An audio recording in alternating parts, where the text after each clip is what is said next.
Alert forecast. Well, we've seen cloud coverage overhead really throughout the entirety of the week, and that's not going to go away. But we do want to give you a first alert to a few things as we get closer and closer towards the end of 2024. First of all, more chances for rain come this weekend, and also temperatures returning up into the 50s. It's actually going to be a mild end to the year. Right now, though, still seeing a couple spotty showers, more of like a drizzle of what we've seen throughout the entirety of the morning. With that, we've also seen a little bit of fog across the area that is starting to get better in some places. In other places, especially further north, you're still seeing anywhere between about a mile to 2 miles in terms of that visibility, and that is it. If you are traveling up north, just make sure to give yourself a little bit of extra time if you do encounter some of those areas where that fog is a little bit denser.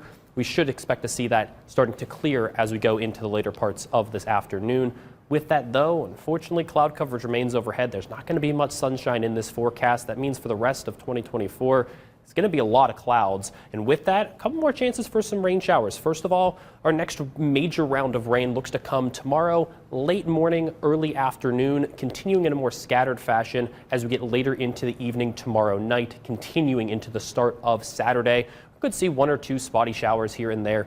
Nothing really that's going to impact roads majorly. We're not expecting to see any kind of slowdowns in case you are planning on traveling either to a destination or from Fort Wayne here. In terms of just some of that holiday travel, there's not going to experience anything, at least locally or even really regionally, not going to experience anything major. We do have more chances for rain, though, on the way as we go into the later parts of the weekend. In terms of that weekend forecast, how about those temperatures on Saturday? Now, it's not going to be close to a record. The record on Saturday is 65 degrees, but even still, temperatures into the mid, potentially even upper 50s in some cases.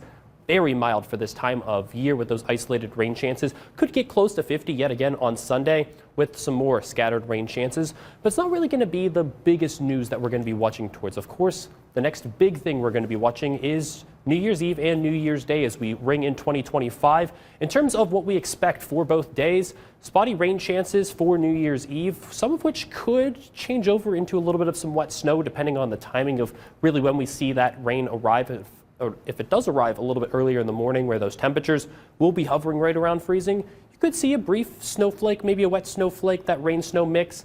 Best chance, though, to see any kind of snow looks to come on New Year's Day, where we could see one or two lake effect snow flurries arrive, and kind of what that looks like, at least in terms of the long range here. We're going out about 6 to 7 days in terms of what we expect is rain showers to start off on New Year's Eve, but could change over into some of that mixed precipitation to even a little bit of some wet snow, depending on where our temperatures get before we get to around lunchtime. Rain showers continue throughout the day on New Year's Eve before we do see that chance for a little bit of some lake effect snow by the time we get to New Year's Day. So take a look at the rest of your first alert 7-day forecast, though. How about these temperatures for the rest of 2024? We don't see a high below 45 degrees for the rest of the year. It is going to be very mild, cloudy and wet, though, but it's going to be a very mild end to the year. It looks pretty nice. A little cloudy, but yeah, I'd like to see a little bit more sunshine, and I definitely would have liked to see probably a little bit more snow yesterday, if any day. I'll take the little bit of a warm up, though, for the rest of the year, though. Michael, thank you so much.